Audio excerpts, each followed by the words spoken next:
వైద్య ఆరోగ్య సేవలను మరింత మెరుగుపరిచేందుకు ఉద్దేశించిన సంజీవని ప్రాజెక్టును జనవరి 1 నుంచి రాష్ట్ర వ్యాప్తంగా అమలు చేయాలని ముఖ్యమంత్రి నారా చంద్రబాబు నాయుడు అధికారులను ఆదేశించారు. ప్రివెంటివ్, క్యూరేటివ్, కాస్ట్ ఎఫెక్టివ్గా వైద్య సేవలు అందించడంతో పాటు ఏఐ డాక్టర్ సేవలను విస్తృతంగా వినియోగించుకోవాలని సీఎం సూచించారు. డేటా గోప్యతకు ప్రాధాన్యం ఇస్తూ ప్రజల మొబైళ్లకు నేరుగా హెల్త్ అప్డేట్స్ పంపే వ్యవస్థను రూపొందించాలన్నారు. వైద్య ఆరోగ్య సేవలను మరింత మెరుగుపరిచేందుకు ఉద్దేశించిన సంజీవని ప్రాజెక్టును జనవరి 1 నుంచి రాష్ట్ర వ్యాప్తంగా అమలు చేయాలని ముఖ్యమంత్రి నారా చంద్రబాబు నాయుడు అధికారులను ఆదేశించారు. అమరావతిలోని తన క్యాంపు కార్యాలయంలో సంజీవని ప్రాజెక్టుపై ఆయన అధికారులతో సమీక్ష నిర్వహించారు. డిజిటల్ హెల్త్ రికార్డులతో ఈ ప్రాజెక్టును పూర్తి స్థాయిలో అమలు చేసి వైద్య రంగంలో ఏపీని ఇతర రాష్ట్రాలు ఆదర్శంగా తీసుకునేలా విజయవంతం చేయాలని సీఎం సూచించారు. కుప్పం నియోజకవర్గం, చిత్తూరు జిల్లాల్లో ఇప్పటికే ఈ ప్రాజెక్టు ద్వారా అద్భుతమైన ఫలితాలు వచ్చాయని అధికారులు తెలిపారు.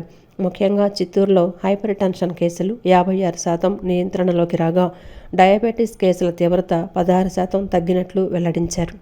అలాగే సర్వేలో పాల్గొన్న వారిలో 91% మంది తమ ఆరోగ్యంపై అవగాహన పెరిగిందని తెలిపారు. ప్రజల విద్య, వైద్య ఖర్చులను తగ్గించడమే లక్ష్యంగా ఈ ప్రాజెక్టును తెస్తున్నామని సీఎం పేర్కొన్నారు. ఈ కార్యక్రమ విస్తరణ కోసం అధికారులు 90 రోజుల ప్రణాళికను సిద్ధం చేశారు. బేస్ లైన్ అధ్యయనం, డిజిటల్ మౌలిక వసతులు, 28 జిల్లాల్లో వైద్య సిబ్బందికి శిక్షణ, పోర్టల్ ఇంటిగ్రేషన్ వంటి చర్యలు ఇందులో భాగంగా ఉన్నాయి. ప్రివెంటివ్, క్యూరేటివ్, కాస్ట్ ఎఫెక్టివ్గా వైద్య సేవలు అందించడంతో పాటు ఏఐ డాక్టర్ సేవలను విస్తృతంగా వినియోగించుకోవాలని సీఎం సూచించారు. డేటా గోప్యతకు ప్రాధాన్యమిస్తూ ప్రజల మొబైళ్లకు నేరుగా హెల్త్ అప్డేట్స్ పంపే వ్యవస్థను రూపొందించాలన్నారు. ఈ సమీక్షలో మంత్రి సతీకుమార్ యాదవ్, వైద్య ఆరోగ్య శాఖ అధికారులు, టాటా ఎండి సంస్థ ప్రతినిధులు పాల్గొన్నారు. విజయవాడ ఆటోనగర్లో సమస్యలను పరిష్కరించేందుకు తన వంతు సహకారం అందిస్తానని మంత్రి కొలుసు పార్థసారథి తెలిపారు. ముఖ్యమంత్రి ప్రతి నెల రాష్ట్రంలోని స్థానిక సంస్థలు, మున్సిపల్ కార్పొరేషన్ల చెత్త నిర్వహణ విషయమై పర్యవేక్షిస్తున్నారని చెప్పారు. ఆటోనగర్లో ఉన్న చెత్త సమస్య పరిష్కారానికి ఎంపీ, ఎమ్మెల్యేలతో కలిసి చర్యలు తీసుకుంటామన్నారు. జవహర్ ఆటోనగర్ అభివృద్ధికి, మౌలిక సదుపాయాల కల్పనకు, సమస్యల పరిష్కారానికి కృషి చేస్తామన్నారు. విజయవాడ జవహర్ ఆటోనగర్లోని సన్లైట్ కంపెనీ వెనుక ఉన్న Shri Bayana Babuji Sunitharani auto cluster trade centre భవనంలో Jawahar Autonagar IALA service society నూతన పాలకవర్గం ప్రమాణ స్వీకార కార్యక్రమం ఘనంగా జరిగింది. ఐలా చైర్మన్గా అన్నే శివనాగేశ్వరరావు, వైస్ చైర్మన్గా శంకరదుర్గ ప్రసాద్, కార్యదర్శిగా అబ్దుల్ కలాం, సంయుక్త కార్యదర్శిగా ప్రసాదరావు, కోశాధికారిగా కత్తిక శివనాగేశ్వరరావు, 13 మంది వార్డు సభ్యులచే ఎన్నికల అధికారి ముత్యాల దొరబాబు ప్రమాణ స్వీకారం చేశారు. ఈ కార్యక్రమానికి మంత్రి కొలుసు పార్థసారథి, ఎంపీ కేశినేని శివనాథ్, ఎమ్మెల్యేలు గద్దె రామ్మోహన్, టీడీపీ పశ్చిమ నియోజకవర్గం ఇన్ఛార్జి బుద్ధ వెంకన్న తదితరులు పాల్గొన్నారు. నూతన కార్యవర్గాన్ని అభినందించి శాలువాతో సత్కరించారు. ఈ సందర్భంగా మంత్రి మాట్లాడుతూ విజయవాడ ఆటోనగర్కు దేశవ్యాప్తంగా పేరుందన్నారు. 2 తెలుగు రాష్ట్రాలలో ఎక్కడ లారీ ఆగిపోయినా ఇక్కడ ఆటోనగర్కు రావాల్సిందేనన్నారు. ఆటోనగర్లో సమస్యల పరిష్కారానికి ఎంపీ, ఎమ్మెల్యేలతో మాట్లాడి చర్యలు తీసుకుంటామన్నారు.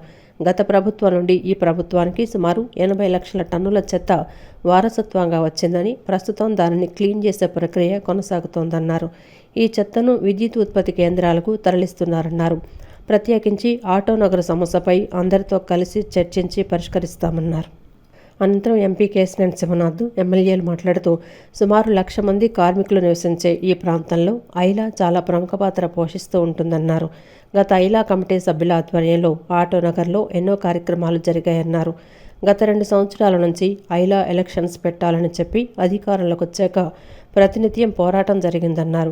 కలెక్షన్స్ 60% దాటితేనే ఐలా ఎలక్షన్లుంటాయని అధికారులు చెప్పడంతో ఇప్పుడు అందరూ కూడా కలిసికట్టుగా ఉండి కలెక్షన్స్ 60% దాటించి ఎలక్షన్ కండక్ట్ చేసుకున్నారన్నారు. శాంతియుతంగా, ప్రశాంతంగా జరిగిన ఈ ఎలక్షన్స్లో విజయం సాధించిన ప్రతి ఒక్కరికి అభినందనలు తెలిపారు.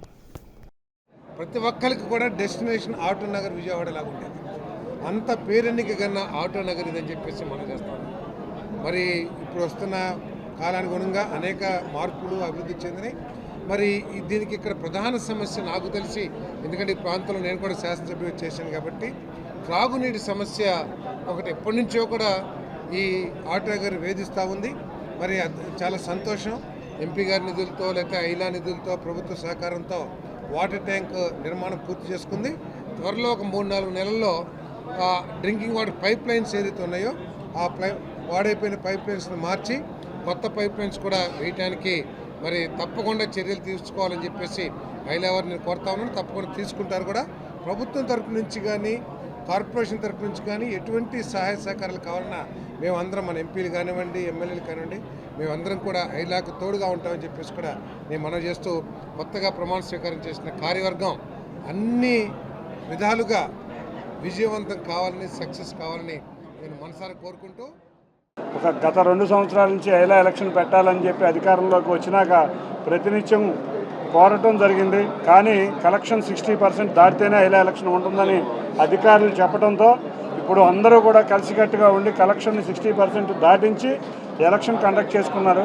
శాంతియుతంగా ప్రశాంతంగా జరిగిన ఈ ఎలక్షన్లో తప్పకుండా విజయం సాధించిన అందరికీ, మెయిన్గా ప్రెసిడెంట్గా శివనాగేశ్వరరావు, శంకర దుర్గాప్రసాద్ గారు వైస్ చైర్మన్గా, కలాం జనరల్ సెక్రటరీగా, ఇలా కార్యవర్గ సభ్యులందరూ కూడా చక్కగా ఎలక్షన్లో పార్టిసిపేట్ చేశారు. వీరందరి ఆధ్వర్యంలో ఒక్కటే కోరుతున్నాం, విజయవాడకి జీవనాడి ఆటోనగర్. ఈ జీవనాడి అయిన ఆటోనగర్ రోడ్ల మీద అన్వాంటెడ్ వెహికల్స్ ఇవి కూడా లేకుండా దీన్ని పరిశుభ్రపరచాలి. బల్లేంవారి వీధి ప్రత్యేకమైన రోడ్డు ఆటోనగర్కి. ఆ రోడ్డుని ఎడల్ప్ చేయడంలో 39 కోట్ల రూపాయలతో అభివృద్ధి పరుస్తున్నారు. దానిలో ఈ ఆటోనగర్ వాళ్ళు కూడా పూర్తిగా సహకారం చేయాల్సిన అవసరం ఉంది. అనేక చోట్ల అడ్డంకులతో వాళ్ళు ఇబ్బంది పడుతూ ఉన్నారు. ఏది ఏమైనా కూడా మరొకసారి ఈ కార్యవర్గానికి మనస్ఫూర్తిగా నేను అభినందనలు తెలియజేస్తూ ఉన్నాను. అభివృద్ధిలో ముందుండాలని చెప్పి నారా చంద్రబాబు నాయుడు గారి ఆశయాలకి, పవన్ కళ్యాణ్ గారి యొక్క ఉద్దేశాలకు తగ్గట్టుగా ఈ పరిపాలన జరగాలని మనస్ఫూర్తిగా ఈ ఐలాండ్ కూడా చూపించి మిగతా చైర్మన్లు ప్రసాద్ గారి కన్నా బాగా చేయాలని కోరుకుంటూ, ఎక్కడైనా రాజకీయాల్లో కానీ అసోసియేషన్లో కానీ దేంట్లోనైనా ప్రమోషన్ ఇష్టపడతారు కానీ డిమోషన్ ఇష్టపడతారు ఉద్యోగంలో కూడా. ఏదో మహారాష్ట్రలో ఫడ్నవీస్ కానీ, తమిళనాడులో మాజీ ముఖ్యమంత్రి కానీ ముఖ్యమంత్రిగా పనిచేసి మళ్ళీ ఉప ముఖ్యమంత్రిగా పనిచేసిన వాళ్ళు ఈ దేశ చరిత్రలోనే అత్యంత అరుదు. అట్లాగే పౌడ్రి ప్రసాద్ గారు గత 2 సార్లు చైర్మన్గా, ప్రెసిడెంట్గా ఉండి వైస్ చైర్మన్గా ఉండాలంటే ఎంతో అది సాధ్యమైపోయింది కదా. మీరు ఎవరు ఉండలేదు, ఇదైతే నేను గ్యారంటీగా చెప్పాను. నేను కూడా ఉండలేదు. ఎందుకంటే ఆటోనగర్ మీద ప్రేమతో మీ ఎప్పటి నుంచో ఉన్న బంధం అనుభవం ఉంటుంది. అలాగే నాకు వాటర్ ఫీల్డ్తో కొంచెం ఇప్పటి నుంచి మాకు 5 సంవత్సరాలు టెన్యూర్ ఉంటుందండి. ఈ టెన్యూర్లో మేము ఇప్పటి వరకు మాకు మంచినీటి వసతి లేని ఆటోనగర్ మాది. 65 ఏళ్ళైంది ఇది ఆటోనగర్ వచ్చి. దీనికోసం మేము మా పరిపాలనలో ట్యాంకు కట్టడం జరిగింది. మినరల్ వాటర్ కూడా దాని ద్వారా సప్లై చేసి ఆరోగ్యకరమైన త్రాగునీరుని అందించే ఏర్పాటు ఈ నూతన బాడీ వచ్చిన వెంటనే ఆ కార్యక్రమం త్వరలో కంప్లీట్ చేస్తామని మా వాటర్ మహాశైలందరికీ కూడా, ప్లాట్ ఓనర్లందరూ కూడా, అదేవిధంగా ఆటోనగర్లో పనిచేసే కార్మిక సోదరులందరూ కూడా ఈ సందర్భంగా తెలియజేస్తూ, మమ్మల్ని ఇంత అత్యధికంగా గెలిపించిన వార్డు మెంబర్లందరినీ కూడా పూర్తి మెజారిటీతో గెలిపించారు. వారందరికీ కూడా మరోసారి కృతజ్ఞతలు తెలియజేస్తూ ధన్యవాదాలు తెలియజేస్తాను. వైసీపీ హయాంలోని 5 ఏళ్లు బీసీలను జగన్ ఊచకోత కోశారని తెలుగుదేశం పార్టీ ఎంపీ చింతకాయల విజయ్ తీవ్ర ఆగ్రహం వ్యక్తం చేశారు. బీసీలను బ్యాక్వర్డ్ క్లాస్ స్థాయి నుంచి రాష్ట్రానికే బ్యాక్ బోన్గా మార్చింది చంద్రబాబు నాయుడేనని అన్నారు. పార్టీలకు, కులాలకు అతీతంగా బీసీలంతా ఏకమై సంక్షేమం, అభివృద్ధిని అందిస్తున్న ప్రభుత్వానికి అండగా నిలవాలని ఎంపీ విజయ్ పిలుపునిచ్చారు. వైసీపీ అధినేత వైఎస్ జగన్మోహన్ రెడ్డిపై తెలుగుదేశం పార్టీ ఎంపీ చింతకాయల విజయ్ తీవ్ర ఆగ్రహం వ్యక్తం చేశారు. బీసీలను జగన్ మోసం చేశారని ధ్వజమెత్తారు. గతంలో బీసీల గురించి ఏ పార్టీ ఆలోచించలేదని తెలిపారు. బీసీల గురించి ఆలోచించిన ఏకైక పార్టీ టీడీపీ అని వ్యాఖ్యానించారు. వెనుకబడిన కులాలను వాడుకోవటం జగన్కు అలవాటని ఎంపీ విజయ్ విమర్శించారు. జగన్ హయాంలో బీసీల రిజర్వేషన్లను తగ్గించారని దుయ్యబట్టారు. వైసీపీ హయాంలోని 5 ఏళ్లు బీసీలను జగన్ ఊచకోత కోశారని ఆగ్రహించారు.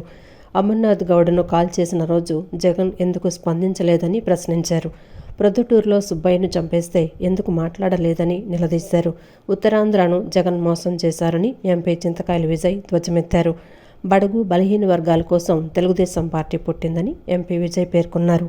బీసీలను బ్యాక్వర్డ్ క్లాస్ స్థాయి నుంచి రాష్ట్రానికి బ్యాక్ బోన్గా మార్చింది చంద్రబాబు నాయుడేనని అన్నారు. జగన్ హయాంలో అచ్చెన్నాయుడు, కళా వెంకట్రావు, సబ్బం హరి వంటి సీనియర్ బీసీ నేతలపై అక్రమ కేసులు, వేధింపులకు పాల్పడ్డారని ఎంపీ విజయ్ తీవ్ర ఆగ్రహం వ్యక్తం చేశారు. అమర్నాథ్ గౌడ్, సుబ్బయ్య, చంద్రయ్య వంటి ఎంతోమంది బీసీలపై దాడులు, హత్యలు జరిగినా జగన్ పట్టించుకోలేదన్నారు. పార్టీలకు, కులాలకు అతీతంగా బీసీలంతా ఏకమై సంక్షేమం, అభివృద్ధిని అందిస్తున్న ప్రభుత్వానికి అండగా నిలవాలని ఎంపీ విజయ్ పిలుపునిచ్చారు. లిక్కర్ స్కామ్లోని ఇరుక్కున్నాడు. లిక్కర్ స్కామ్లో ఇరుక్కున్న విషయాన్ని డైవర్ట్ చేయడానికి బీసీ కార్డు వాడినాం. దీనికి ఆ బీసీ కార్డు వాడతారు. నువ్వు లిక్కర్ స్కామ్లో ఏం జరిగింది? సెంట్రల్ గవర్నమెంట్ ఈడీ వచ్చి తీసుకెళ్తే స్టేట్ గవర్నమెంట్ కూడా ముందుకు రాలేదు, సెంట్రల్ గవర్నమెంట్ నుంచి వచ్చింది. అంటే ఏ స్కామ్ చేశారు అది ఒక్కసారి ఆలోచించవలసిన అవసరం ఎంతైనా ఉంది. మళ్ళీ రెండోది ఏంటంటే, మళ్ళీ ఏకగ్రీవంగా ఎవరు ఇవ్వకూడదు, ఈ విధంగా బెదిరించడాలు ఇవన్నీ చేస్తున్నారు. ఆ రోజు నువ్వు ఇష్టం వచ్చినట్టు స్థానిక ఎలక్షన్స్ గురించి చెప్పాలండి. ఒక పాయింట్ ప్రతి ఒక్కరు గుర్తుపెట్టుకోవాలి, నామినేషన్లు చింపిన సాంప్రదాయాన్ని సృష్టించింది ఎవరు? జగన్మోహన్ రెడ్డి. స్థానిక ఎలక్షన్స్లో మనం చూసాం. మళ్ళీ అలాంటి జరగవు. రేపు స్థానిక ఎలక్షన్స్ చూడండి, లా అండ్ ఆర్డర్ చూడండి, అన్ని విధాలుగా కూడా ఎంత బాగా లా అండ్ ఆర్డర్ని ఉపయోగించి చంద్రబాబు నాయుడు గారు ప్రభుత్వంలోని రేపు స్థానిక ఎలక్షన్ కమిషన్ ఏ విధంగా నిర్వహిస్తుంది చూద్ది. కానీ మీరు అందరూ, అందుకనే మీరు అందరినీ కోరుతుంది ఏంటంటే, పార్టీలకు అతీతంగా, కులాలకు అతీతంగా, మతాలకు అతీతంగా, అన్నిటిదాకా అతీతంగా నేను కోరుతుంది ఏంటంటే, ఇంద్రకీలాద్రిపై కొలువైన జగన్మాత దుర్గమ్మను భారత ఎన్నికల సంఘం senior deputy election commissioner doctor Pavan Kumar Sharma దర్శించుకున్నారు. ఆలయ ప్రాంగణానికి చేరుకున్న డిప్యూటీ ఎలక్షన్ కమిషనర్కు దేవస్థాన అధికారులు, అర్చకులు సంప్రదాయబద్ధంగా స్వాగతం పలికారు. అనంతరం పవన్ కుమార్ శర్మ అమ్మవారిని దర్శించుకుని ప్రత్యేక పూజలు నిర్వహించారు. భారత ఎన్నికల సంఘం senior deputy election commissioner doctor Pavan Kumar Sharma విజయవాడలోని ప్రసిద్ధ పుణ్యక్షేత్రమైన ఇంద్రకీలాద్రిపై కొలువైన జగన్మాత దుర్గమ్మను దర్శించుకున్నారు. ఈ పర్యటనలో ఆయనతో పాటు విజయవాడ నగరపాలక సంస్థ కమిషనర్ ధ్యానచంద్ర కూడా పాల్గొన్నారు. నగర పర్యటనలో భాగంగా వారు ఇంద్రకీలాద్రిపై వేంచేసి ఉన్న శ్రీ దుర్గామల్లేశ్వర స్వామివార్లను దర్శించుకోవడానికి కొండపైకి చేరుకున్నారు. ఆలయ ప్రాంగణానికి చేరుకున్న డిప్యూటీ ఎలక్షన్ కమిషనర్కు దేవస్థాన అధికారులు, అర్చకులు సాంప్రదాయబద్ధంగా స్వాగతం పలికారు. అనంతరం పవన్ కుమార్ శర్మ అమ్మవారిని దర్శించుకొని ప్రత్యేక పూజలు నిర్వహించారు. వేద పండితులు ఆయనకు ఆశీర్వచనాలు అందించి అమ్మవారి శేషవస్త్రం, తీర్థప్రసాదాలను అందజేశారు. ఈ సందర్భంగా మున్సిపల్ కమిషనర్ ధ్యానచంద్ర ఆలయ విశిష్టతను, ఇంద్రకీలాద్రి కొండపై భక్తుల కోసం కల్పిస్తున్న మౌలిక వసతులను డిప్యూటీ ఎలక్షన్ కమిషనర్కు వివరించారు.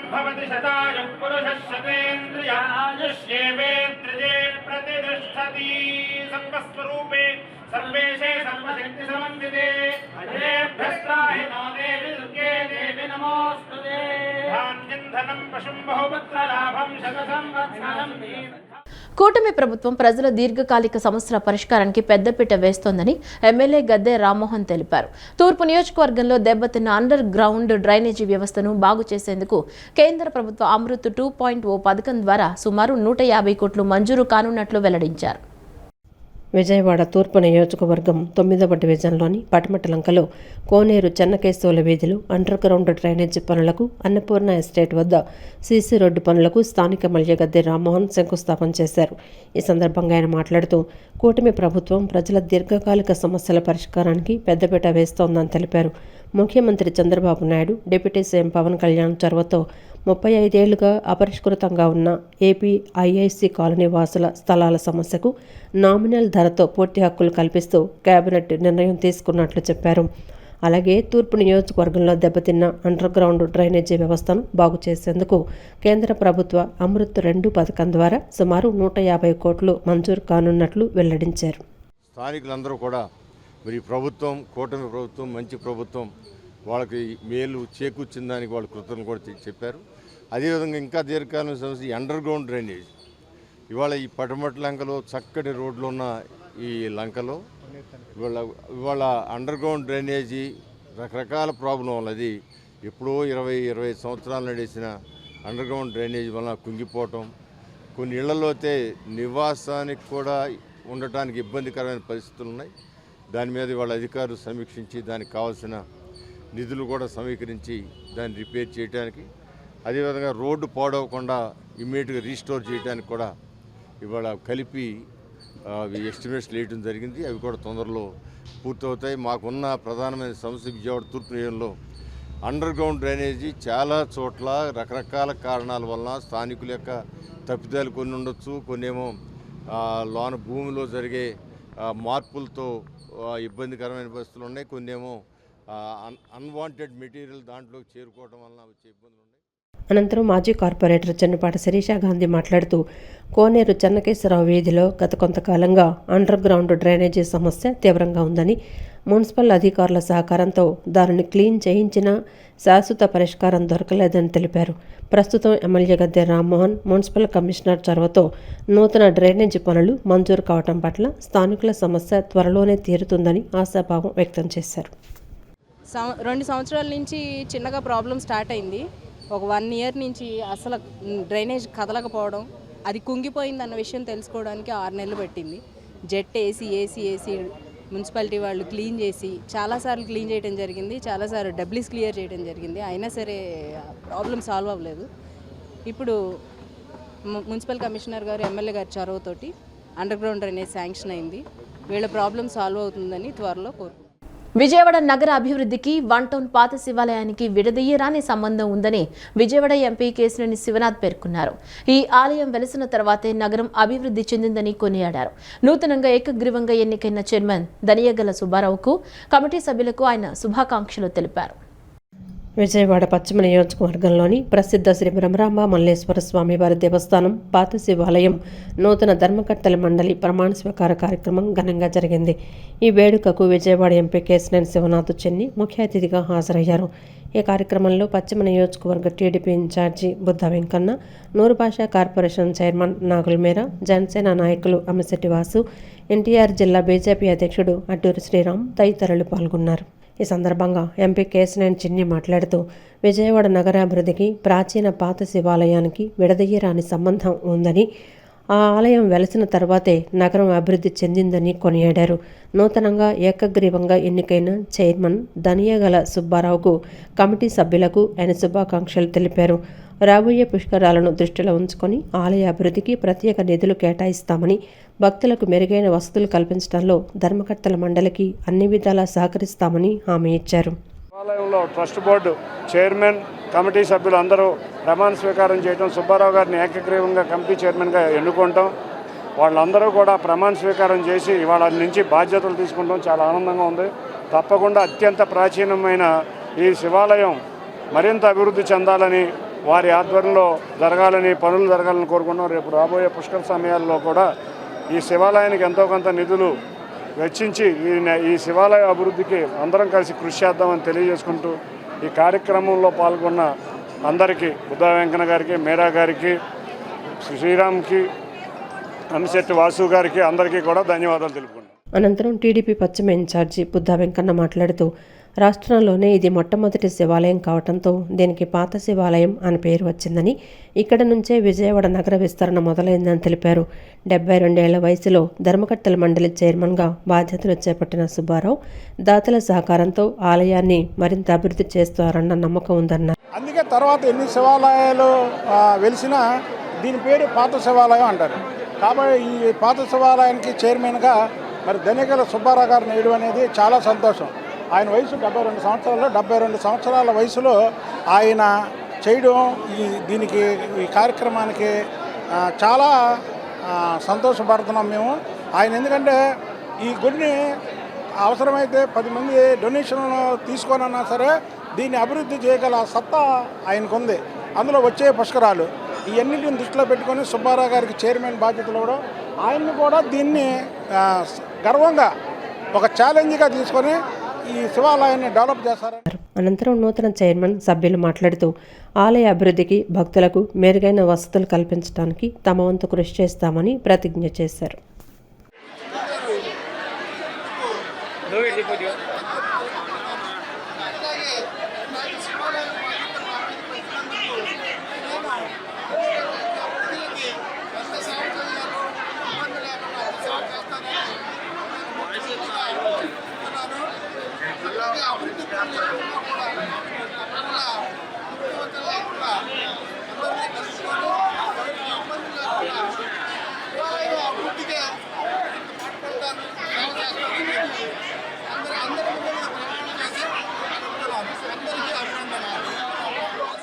సూర్యాపేట జిల్లా కోదాడ మండలం ద్వారకుంట వద్ద జరిగిన రోడ్డు ప్రమాదంలో కృష్ణా జిల్లాకు చెందిన మహిళ మృతి చెందారు. ఉంగుటూరు మండలం తేలప్రోలు గ్రామానికి చెందిన యాసవరపు చిన్ని కోదాడ వద్ద జరిగిన ఈ ప్రమాదంలో ప్రాణాలు కోల్పోయారు. ఈ దుర్వార్తతో తేలప్రోలులోని మృతురాలి నివాసంలో కుటుంబ సభ్యులు, బంధువులు కన్నీటి పర్యంతమవుతూ విలపిస్తున్నారు. నాన్నగారికి యాక్సిడెంట్ అయితే తీసుకొస్తానికి వెళ్ళిందాన్ని. సరే ఆమె అక్కడ ఉందని మోటార్ ఏదో బాగు చేయాలని ఇతను కూడా రమ్మంటే వెళ్ళి బాగు చేసి ఆమెని భార్యను తీసుకొస్తారని. హైదరాబాద్ అండి? హైదరాబాద్. వాళ్ళ నాన్నగారికి బాగోపోతే చూడడానికి వెళ్ళారు. రిటర్న్లో ఉండగా కోదాడ దగ్గర జరిగింది యాక్సిడెంట్. 2 మగ పిల్లలు. పేదలు, అనాథల సేవకు తన జీవితాన్ని అంకితం చేసిన గొప్ప మానవతావాది, నోబెల్ శాంతి బహుమతి గ్రహీత మదర్ తెరిసా జయంతి సందర్భంగా ముఖ్యమంత్రి చంద్రబాబు నాయుడు నివాళులర్పించారు. ప్రేమారాహిత్యంతో బాధపడుతున్న వారిని మదర్ తెరిసా హక్కున చేర్చుకున్నారని తెలిపారు. ఆమె నిస్వార్థ సేవలను స్మరించుకుందామంటూ సోషల్ మీడియా ఎక్స్ వేదికగా సీఎం చంద్రబాబు తెలియజేశారు. జాతీయ జెండాను, స్వాతంత్ర సమరయోధులను కించపరుస్తూ రాజ్యాంగాన్ని ఉల్లంఘించేలా ఎస్ఎస్ లక్ష్మీ ప్రసంగాలు చేస్తున్నారని United Christian protection India council అధినేత డాక్టర్ కోలా ప్రసాద్ మండిపడ్డారు. దేశ విద్రోహ శక్తుల ప్రమేయంతోనే ఇలాంటి ప్రసంగాలు చేస్తున్న ఆమెపై మరియు మగధ న్యూస్పై పోలీసులు కఠిన చర్యలు తీసుకోవాలని కోరారు. క్రైస్తవులకు ఆమె బహిరంగ క్షమాపణ చెప్పాలని ఈ సందర్భంగా ఆయన డిమాండ్ చేశారు. మగధ న్యూస్ ఛానల్ మరియు ఎస్ఎస్ లక్ష్మిపై విజయవాడ సైబర్ క్రైమ్ పోలీసులకు United Christian protection India council అధినేత డాక్టర్ కోలా ప్రసాద్ ఫిర్యాదు చేశారు. జాతీయ జెండాను, స్వాతంత్ర సమరయోధులను కించపరుస్తూ రాజ్యాంగాన్ని ఉల్లంఘించేలా ఎస్ఎస్ లక్ష్మి ప్రసంగాలు చేస్తున్నారని ఆయన ఆరోపించారు. జాతీయ జెండాను తీసివేయాలని, సెక్యులర్ పదాన్ని తొలగించాలని, ఆర్టికల్ 30ని రద్దు చేయాలని కోరుతూ ఆమె ప్రజల మధ్య విద్వేషాలు రెచ్చగొడుతున్నారని ఆయన పేర్కొన్నారు. ఈ సందర్భంగా డాక్టర్ కోలా ప్రసాద్ మాట్లాడుతూ జర్నలిజం ముసుగులో దేశ భద్రతకు ముప్పు వాటిల్లేలా, కులమతాల మధ్య చిచ్చు పెట్టేలా ఆమె వ్యాఖ్యలు ఉన్నాయని మండిపడ్డారు. ముఖ్యంగా క్రైస్తవులను కించపరిచే విధంగా మాట్లాడటాన్ని తీవ్రంగా ఖండిస్తున్నామని తెలిపారు. దేశ విద్రోహ శక్తుల ప్రమేయంతోనే ఇలాంటి ప్రసంగాలు చేస్తున్న ఆమెపై మరియు మగధ న్యూస్పై పోలీసులు కఠిన చర్యలు తీసుకోవాలని, క్రైస్తవులకు ఆమె బహిరంగ క్షమాపణ చెప్పాలని ఈ సందర్భంగా ఆయన డిమాండ్ చేశారు. ప్రజలకు మంచి చేకూరుస్తుందని, అటువంటి జర్నలిజం ముసుగులో ఉన్న ఎస్ఎస్ లక్ష్మి మీద తీవ్రమైన చర్యలు తీసుకోవాలని, చట్టం ముందు ఆమె దోషిగా నిలబెట్టాలని ఈ సందర్భంగా తెలుపుకుంటూ, రానున్న దినాల్లో ఇటువంటి సమస్యలు పునరావృతం కాకుండా ప్రభుత్వము కఠినమైన చర్యలు తీసుకోవాలని, వెంటనే వీటి మీద ప్రభుత్వము చర్యలు తీసుకొని చట్టబద్ధంగా శిక్షించాలని సందర్భంగా డిమాండ్ చేస్తూ, అదేవిధంగా క్రైస్తవులపై ఆమె చేసిన వ్యాఖ్యలను ఎమ్మడే బహిరంగ క్షమాపణ చెబుతూ క్రైస్తవులకు ఆమె క్షమాపణ చెప్పాల్సిందిగా ఈ సందర్భంగా మేము డిమాండ్ చేస్తున్నాం. కులాలకు, మతాలకు అతీతంగా మనం అందరం ప్రజాస్వామ్యంలో జీవిస్తాం కనుక ఏ కులం గొప్ప కాదు, ఏ మతం గొప్ప కాదు, అందరూ సమానమే. లౌకిక దేశంలో మనం ఉన్నాం కనుక మన మతాన్ని మనం ఆచరిద్దాం, పరమతాలను గౌరవిద్దాం. దేశ విద్రోహ శక్తులతో చేతులు కలిపిందని మాకు అర్థమవుతుంది. ఈరోజు రాష్ట్ర ప్రభుత్వాన్ని, కేంద్ర ప్రభుత్వాన్ని కూల్చాలనే ఉద్దేశంతోనే కులాల గొడవలు, మతాల గొడవలు, పార్టీల గొడవలు అని చెప్పేసి 24 గంటలు టీవీలో అదే పనిగా మరి ప్రజలను ఇబ్బంది పెడుతూ మరి భయభ్రాంతులు గురి చేస్తున్నటువంటి ఎస్ఎస్ లక్ష్మి గారి మీద విజయవాడ సైబర్ క్రైమ్లో కంప్లైంట్ ఇవ్వడం జరిగింది. ఆమె మీద చట్టపరమైన చర్యలు తీసుకోవాలి. ఆమె వెనకాల ఎవరైతే తీవ్రవాదులు ఉన్నారో, ఆమె వెనకాల ఎవరైతే టెర్రరిస్టులు ఉండి ఆమెకు సహాయం చేస్తున్నారో వాళ్ళందరినీ కూడా గుర్తించాలి. ఈ మగధ న్యూస్కు సంబంధించిన లక్ష్మి గారిని కానీ, మగధ న్యూస్ని కానీ ఈ దేశం నుంచి తరిగి కొట్టాలి. ఆమె చట్ట ప్రకారంగా శిక్షించాలని చెప్పేసి మేము కోరుకుంటున్నాం. మహమ్మద్ ప్రవక్త జన్మదినమైన పవిత్ర ఈద్ మిలాద్ ఉన్ నబీ వేడుకలను పురస్కరించుకుని ముస్లిం యువకులు రక్తదాన శిబిరం ఏర్పాటు చేయడం ముదావహమని టీడీపీ నేత బొమ్మసాని సుబ్బారావు పేర్కొన్నారు. ఇలాంటి రక్తదాన శిబిరాలు మరియు శ్రమదానం వంటి సామాజిక కార్యక్రమాల ద్వారా సమాజానికి ఆదర్శంగా నిలవాలని పిలుపునిచ్చారు. మహమ్మద్ ప్రవక్త జన్మదినమైన పవిత్ర ఈద్ మిలాదున్ నబీ వేడుకలను పురస్కరించుకుని విజయవాడ భవానీపురం గాలిచేద దర్గాలో ముస్లిం యువకులు వినూత్న రీతిలో సేవా కార్యక్రమాలు నిర్వహించారు. రెడ్ క్రాస్ సొసైటీ సహకారంతో నిర్వహించిన రక్తదాన కార్యక్రమాన్ని ప్రముఖ టీడీపీ నేత బొమ్మసాని సుబ్బారావు ముఖ్య అతిథిగా విచ్చేసి ప్రారంభించారు. ఈ సందర్భంగా బొమ్మసాని సుబ్బారావు మాట్లాడుతూ, నేటి యువత చెడు వ్యసనాలకు బానిస కాకుండా ఇలాంటి రక్తదాన శిబిరాలు మరియు శ్రమదానం వంటి సామాజిక కార్యక్రమాల ద్వారా సమాజానికి ఆదర్శంగా నిలవాలని పిలుపునిచ్చారు. పవిత్రమైన దర్గా ప్రాంగణంలో యువకుడు నైజర్ వాలి, ఆయన స్నేహితులు మరియు దర్గా ప్రెసిడెంట్ ముస్తాక్ అహ్మద్ నాయకత్వంలో ఈ కార్యక్రమం చేపట్టడం ఎంతో అభినందనీయమని కొనియాడారు. ఈ కార్యక్రమంలో పాల్గొన్న మాజీ కార్పొరేటర్ అబ్దుల్ ఖాదర్ మాట్లాడుతూ ప్రవక్త జన్మదిన వేడుకల సందర్భంగా ముస్లిం యువకులు సమాజానికి ఏదో ఒక రూపంలో సేవ చేయాలని మంచి ఆలోచనతో ముందుకు రావడం అభినందనీయమన్నారు. ఈ శిబిరంలో సుమారు 70 నుంచి 80 మంది యువకులు స్వచ్ఛందంగా ముందుకొచ్చి రక్తదానం చేశారని తెలిపారు. ఇదే రోజుకు ఉన్న చారిత్రక ప్రాధాన్యతను గుర్తు చేస్తూ 1919లో ఖిలాఫత్ ఉద్యమ సమయంలో బాంబేలో ముస్లింలు ప్రవక్త పుట్టినరోజు నాడే రోడ్లపైకి వచ్చి మద్దతు తెలిపిన చారిత్రక నేపథ్యాన్ని ఈ సందర్భంగా ఆయన గుర్తు చేశారు. అనంతరం దర్గా కమిటీ అధ్యక్షుడు ముస్తాక్ అహ్మద్ మాట్లాడుతూ మానవాళికి ఉపయోగపడే పనులు చేయాలని, చెడు మార్గాలకు దూరంగా ఉండాలని ప్రవక్త బోధించారన్నారు. ఆ బోధనలకు అనుగుణంగానే కులమతాలు భేదాలు లేకుండా అందరికీ ఉపయోగపడే రక్తదానం, ప్రాణదానం అనే బృహత్ కార్యాన్ని చేపట్టామని తెలిపారు. ఈ కార్యక్రమంలో జహీర్ అలీ, జునైద్, రహమాన్, ఇస్మాయిల్ తదితర యువకులు, దర్గా కమిటీ సభ్యులు చురుగ్గా పాల్గొని కార్యక్రమాన్ని విజయవంతం చేశారు. మహాప్రవక్త జన్మదినం సందర్భంగా మేము కూడా తోటి సమాజానికి పనికొచ్చే విధంగా ఏదైనా సేవ చేయాలనే ఆలోచనతో ఈరోజు ఈ కార్యక్రమం చేపడతాం అనేది ఈ నగరంలోనే, విజయవాడ నగరంలో ఈరోజు ప్రధానంగా ఒక ర్యాలీ నిర్వహిస్తారు, పేదలకు అన్నదానం చేస్తారు. ఇట్లా రకరకాల కార్యక్రమాలు ఎప్పటి నుంచో మేము చూస్తూ ఉన్నాం. కానీ అయితే రక్తదానం చేయటం అనేది ఈ యువతలో, ముఖ్యంగా యువకుల్లో వచ్చిన మార్పుకి నాందిగా నేను ఈ సందర్భంగా పేర్కొంటూ, మహాప్రవక్త ముహమ్మద్ సల్లల్లాహు అలైహి వసల్లం జన్మదినం అనేది జన్మదినానికి సంబంధించిన ర్యాలీలు చేయడం అనేది అనాదిగా నడుస్తూ ఉన్నది. యువతలో మంచి ఆలోచన వచ్చేటటువంటి కార్యక్రమాలు చేపట్టడానికి యువతే ముందుకొచ్చి చేయాలి. ఇవాళ సమాజంలో భిన్న పరిస్థితులు ఉన్నాయి. ఇట్లాంటి రక్తదాన శిబిరం ద్వారా, శ్రమదానం ద్వారా ప్రజల యూత్ని అవేర్నెస్ చేస్తా వేరే వ్యసనాలకి డైవర్ట్ అవ్వకోకుండా ఇట్లాంటి ఆలోచన చేయటం, యూత్ను మాత్రం అందులో అత్యంత పవిత్రమైనటువంటి స్థలం దర్గాలో, ఆ ప్రాంతంలో ఇవాళ మంచి రోజు, ప్రవక్త గారి జన్మదినం. ఈ పిల్లలు ఇలానే చేసుకుంటూ వీరిని ఆదర్శంగా ప్రాంతాల యువత కూడా తీసుకోవాలని ఈ సందర్భంగా కోరుకుంటూ వారికి అభినందనలు తెలియదు. నిష్కచ్చిగా చెప్పిన కార్యక్రమం ఏంటంటే మానవులకు ఉపయోగపడే పనులు చేయాలి తప్ప చెడు వ్యసనాలకి, చెడు దానికి పనికి వచ్చే ఏ కార్యక్రమం చేయకూడదని ప్రవక్త గారు సూచించారు. దానికి అనుగుణంగానే రక్తదానం అనేది చాలా మహత్తరమైన కార్యక్రమం. అది కులమతాలకు అతీతంగా రక్తం అనేది ప్రతి వాళ్ళకి ఉపయోగపడే విధంగా ఉండిద్ది. కాబట్టి ఈ కార్యక్రమాన్ని చేపట్టడం జరిగిందండి. ఈ కార్యక్రమానికి విచ్చేసినటువంటి రాష్ట్ర నాయకులు, మా గురువుగారైన బొమ్మసాని సుబ్బారావు గారికి, అలాగే మాజీ కార్పొరేటర్ మా సహోదరుడు అబ్దుల్ ఖాదర్ గారికి అందరికీ నేను ధన్యవాదాలు తెలుపుతున్నానండి. Lions club of Vijayawada supreme ఆధ్వర్యంలో మదర్ తెరిసా 116వ జయంతి వేడుకలను నిర్వహించారు. రాఘవయ్య పార్క్ సమీపంలోని నిర్మల హృదయ భవన్లో ఉన్న మదర్ తెరిసా విగ్రహానికి లయన్స్ క్లబ్ సభ్యులు పూలమాలలు వేసి నివాళులర్పించారు.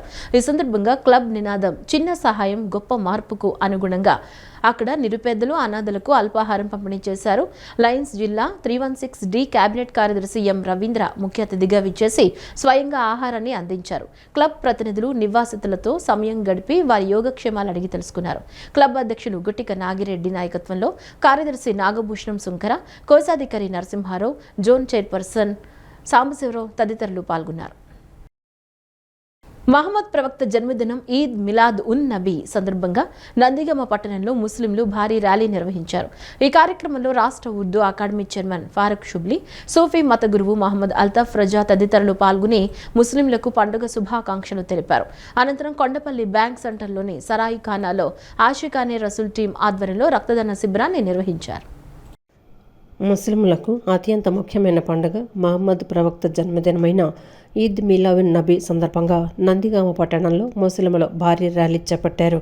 ఉర్దూ అకాడమీ చైర్మన్ ఫారూక్ షుబ్లీ, సూఫీ మత గురువు మహమ్మద్ అల్తాఫ్ రాజాతో పాటు ముస్లిం పెద్దలు, యువకులు ఈ ర్యాలీలో పాల్గొన్నారు.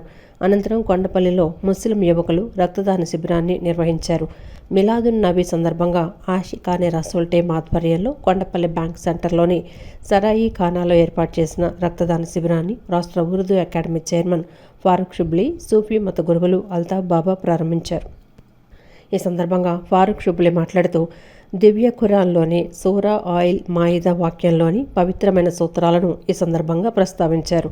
ఒక మానవుని ప్రాణాన్ని కాపాడడం అనేది సర్వమానవాళి ప్రాణాలను కాపాడటంతో సమానమని, అలాగే కారణం లేకుండా ఒకరి ప్రాణాన్ని తీయటం సర్వమానవాళిని అంతం చేయటంతో సమానమని స్పష్టం చేశారు.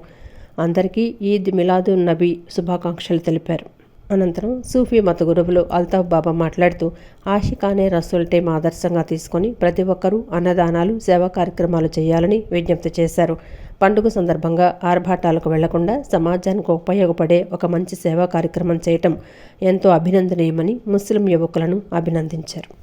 ప్రవక్త గారి యొక్క జన్మదినం సందర్భంగా ఆషికా రసూల్ టీం నిజంగా కొంతమంది ప్రాణాలను కాపాడేటటువంటి ప్రయత్నం ఏదైతే చేస్తున్నారో, ఏదైతే ప్రవక్త గారి యొక్క ఆచరణ ఏదైతే ఉందో దాన్ని ఆచరణాత్మకంగా ఆచరణ చేసి వీళ్ళందరూ కూడా ఈ యువకులు ముందుకు వచ్చి ఈ రకంగా బ్లడ్ డొనేషన్ క్యాంప్ అనేది నిర్వహించడం చాలా చాలా చాలా శుభ సంతోషకం. నేనైతే మనస్ఫూర్తిగా వాళ్ళందరికీ కూడాను ఆశీర్వదిస్తూ వాళ్ళందరికీ కూడాను ఒకటే చెప్తున్నాను, ప్రవక్త గారి యొక్క ఆచరణలను మనం కనుక ఆచరణాత్మకంగా ఆచరణలో పెట్టగలిగితే కనుక ఆ రోజు ప్రపంచ శాంతి అతి దగ్గరలో ఉంటుంది అని చెప్పేసి కూడాను మనం అందరం కూడాను భావించవచ్చు. మనస్ఫూర్తిగా ప్రతి ఒక్కరు కూడాను జస్ట్ ఈద్ మిలాదున్ నబీ శుభాకాంక్షలు తెలియజేస్తూ ఆషికానే రసూల్ నిర్వహిస్తున్నటువంటి ఈ కార్యక్రమానికి మనస్ఫూర్తిగా అభినందనలు తెలియజేస్తూ సెలవు తీసుకున్నాను. Thank you very much. చరిత్ర కలిగినటువంటి కొండపల్లి ప్రాంతంలో ఆషికానే రసూల్ టీం బ్లడ్ డొనేషన్ చేయడం అనేది, రక్తదానం చేయడం అనేది నిజంగా చాలా శుభపరిణామం. మొహమ్మద్ ప్రవక్త పుట్టినరోజుకి ప్రతి ఒక్కరు కూడా అన్నదాన కార్యక్రమాలు, బ్లడ్ డొనేషను, సేవా కార్యక్రమాలు చేస్తూ ప్రపంచవ్యాప్తంగా ఈ కార్యక్రమాలు చేయడం అనేది ఒక ఆనవాయితీగా వస్తుంది. ఈ కార్యక్రమం కొండపల్లి ఆషికానే టీం జామియా మసీద్ దగ్గర తెల్లవారుజామున జెండా ఎగరవేసి ఈ యొక్క కార్యక్రమాన్ని ఇక్కడ చేయడం అనేది చాలా సంతోషం. వారందరూ కూడా ఆరోగ్యాలతో సుఖ సంతోషాలతో మొహమ్మద్ ప్రవక్త గారి ఆశీస్సులు ప్రతి ఇంట్లో ఉండాలి, అందరూ సుఖంగా ఉండాలని ఆంధ్రప్రదేశ్ రాష్ట్రం అభివృద్ధి. ఈ వార్తలు ఇంతటితో సమాప్తం. నమస్కారం.